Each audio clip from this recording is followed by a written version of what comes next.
अगर कर सको तो अपने अंदर आज एक आग जरूर पैदा कर लेना, जो तब भी जलती रहेगी जब तुम्हारी जिंदगी बुझने के कगार पर खड़ी होगी। तुम्हारी चिता की आग से भी कई गुना प्रचंड होगी ये आग। चिता की आग तो एक शरीर को मिटा सकती है, लेकिन अगर दिल में आग लगा ली तो पूरी दुनिया में आगे आने वाली सदियों तक तुम्हारा नाम चमकाने की ताकत होगी तुम्हारे पास।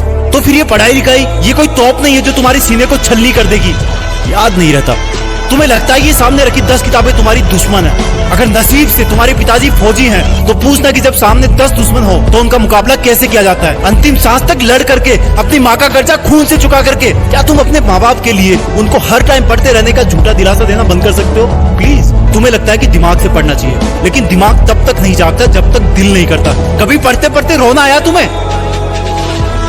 कभी पढ़ते हो आंखों के नीचे रखा पेज गिरने वाले आंसू की वजह से खराब हुआ है?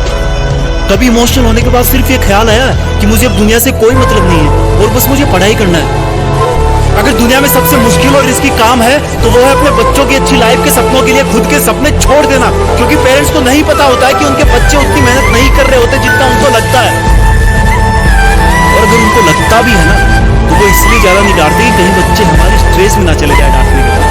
इससे भी ज्यादा मुश्किल काम है बच्चे के सपनों को मजदूरी करके पूरी करना, खेती करके पूरी करना, लेकिन फिर भी हमारे माँ बाप खुशी खुशी वो सब काम करते हैं जो वो नहीं चाहते कि हम सपने में भी करें। क्योंकि जब मैं अपनी मासूम सी भोली सी शक्ल लेके उनके सामने जाऊंगा और बोलूंगा कि पापा थोड़े पैसे चाहिए, किताबें लानी है, तब उस वक्त वो बिल्कुल नहीं चाहेंगे कि मुझे उनकी बेबस आंखों की तरफ देखने का एक सेकंड भी मौका मिले, क्योंकि उनकी आंखों में बहुत कुछ देखा है, बहुत कुछ देखा है, और वो बिल्कुल भी नहीं चाहते कि उनकी आंखों में हम वो सब देख पाए उनकी तरह। काश कि इतना विश्वास तुम्हें अपने इरादों पर भी होता जितना विश्वास वो तुम पर करते हैं। आज मैं अपने पापा को खेत में पीने का पानी पकड़ाने गया। वो सुबह से खेत में काम पर लगे हुए थे।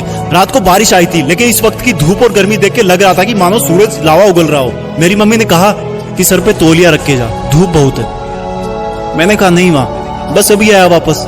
खेत में दूर से पापा दिख गए थे। वो भी मुझे देख लिए थे, लेकिन रुके नहीं। दूर से मुझे ज्यादा कुछ नहीं दिखा, लेकिन पास जाने में पाया कि वो पसीने में पूरी तरह से भीगे हुए थे और उनके सिर पे रखा सफेद तौलिया भी पसीने और मिट्टी से मटमेला हो गया था। मैंने पानी का जग दिया और उन्होंने वो खड़े खड़े पी लिया। जब मैं वापस लौटने के लिए पीछे मुड़ा तो मुझे अपने कंधे पर कुछ रखे जाने का एहसास हुआ और वो बोले, लगता है तुम्हारी माँ ने आते देखा नहीं तुम्हें, मेरा ये तौलिया सर पे डालना, बेटा धूप बहुत है आज।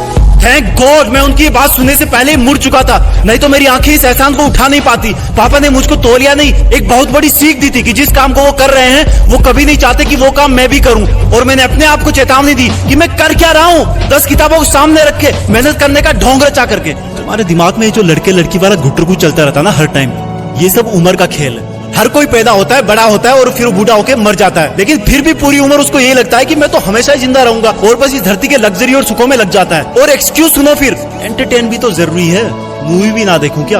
अब एक गधे, अपने सामने के रियल लाइफ कैरेक्टर्स को तो तू देख नहीं पा रहा, जो तेरी खुशी के लिए दिन रात मेहनत करते हैं, एक सेकंड भी नहीं रुकते। तेरे माँ बाप की बात कर रहा हूँ और तुझे मूवी देख के मोटिवेशन मिलता है? असली मोटिवेशन ना बेटा खुद की तकलीफ और दर्द से आता है, खुद के आंसुओं से आता है। जब